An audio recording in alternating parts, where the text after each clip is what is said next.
Now, without further ado, we will delve directly into the indigenous peoples of this land.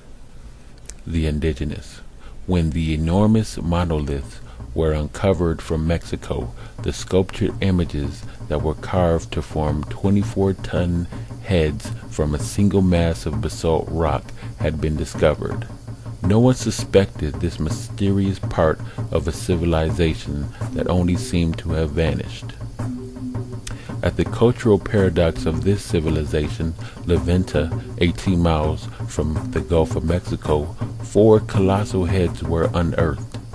The monoliths had been carbon dated. The results of the carbon-14 tests of the stone heads found in Mexico caused a startling uproar amongst archaeological circles. Various additional testing was performed.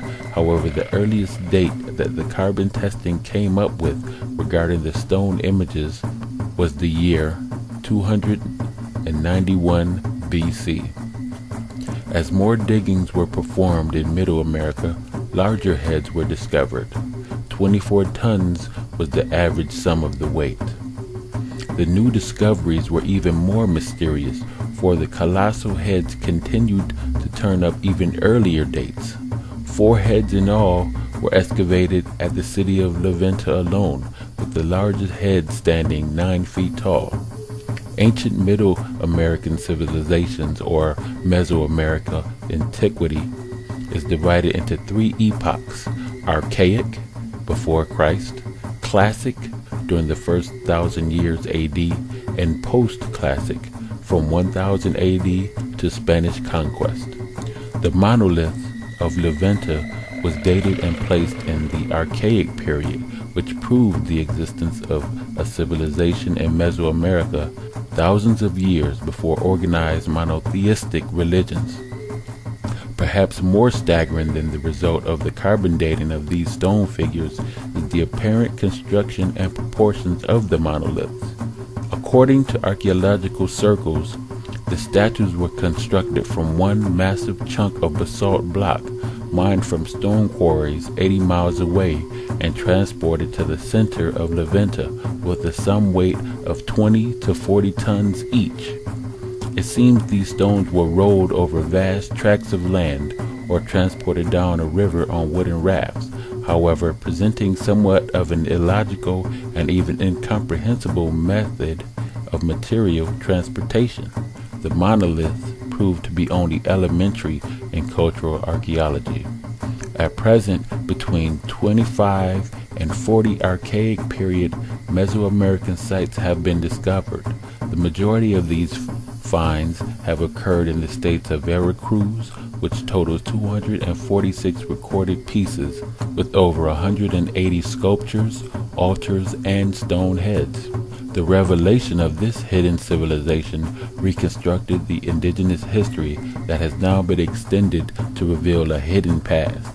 It is apparent that the Archaic period preceded even some of the great civilizations of the East, 900 to 400 BC. The people of this period were not primates. These archaic indigenous inhabitants belonged to a class of Homo sapiens, thus leading to the belief that the ancient America, despite the narrow-minded kaleidoscope view of cave dwellers and tree climbers, was a highly advanced civilization.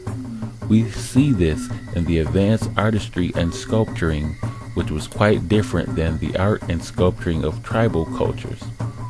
Mesoamerica archaeology proves enough data to suggest that these inhabitants were a high-status group with the presence of elite leaders, a military force, a political hierarchy, and a quite obviously, or at least sensible, penal system, as opposed to a primitive tribal culture's vigilante methods of punishment.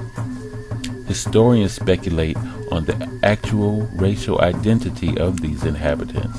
Many hypotheses suggest that the archaic inhabitants were of Mayan linguistic stock. The contradiction to this hypothesis would be that the inhabitants spoke an ancestral form of Mixoquine. Other historians speculate that the people who populated Mesoamerica were Mongoloid people who crossed over between Siberia and Alaska and were called Paleo-Siberian or ice hunters. Upon research in the etymology of the term Paleo-Siberian, we find paleo from the Greek word pale to mean ancient or primitive. Siberian has dual meanings.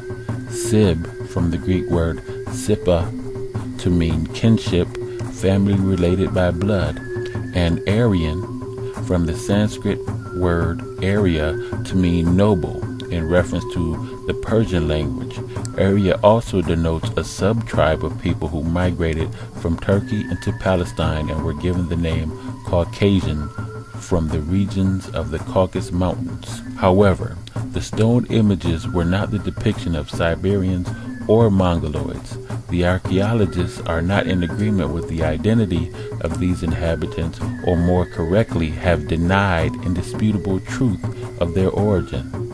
However, since the mysterious unearthing of the ancient civilizations, one name has surfaced from later transcriptions. The name was Olmec. Who were these people called Olmec? Can we speculate that these people of the colossal heads were Asians who crossed the Bering Strait, or Siberian icemen who migrated from Europe?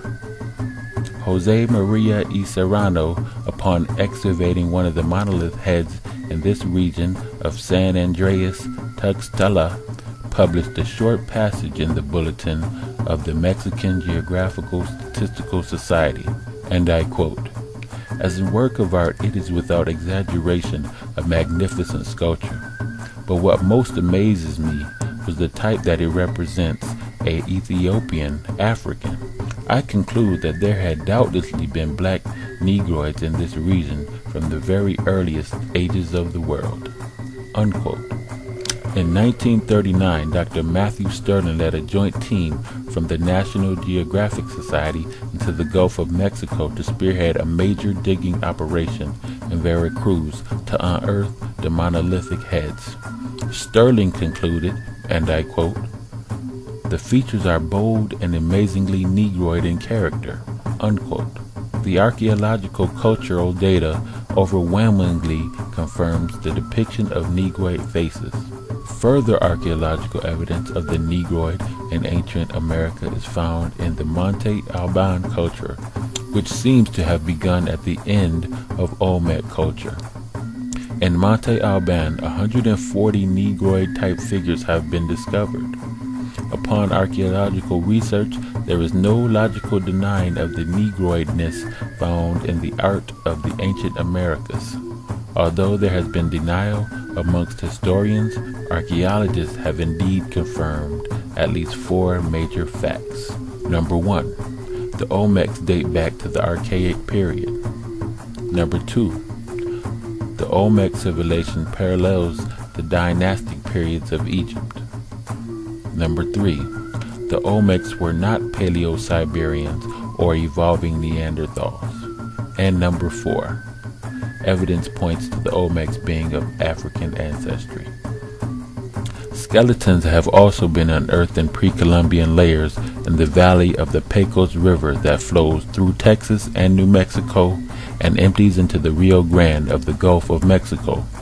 Professor Houghton, a physical anthropologist, concluded, and I quote, "The Pecos skull resembles most closely the cranial of Negroid groups coming from Africa, where Negroes commonly have some perceptible infusion of Hamitic blood." Unquote.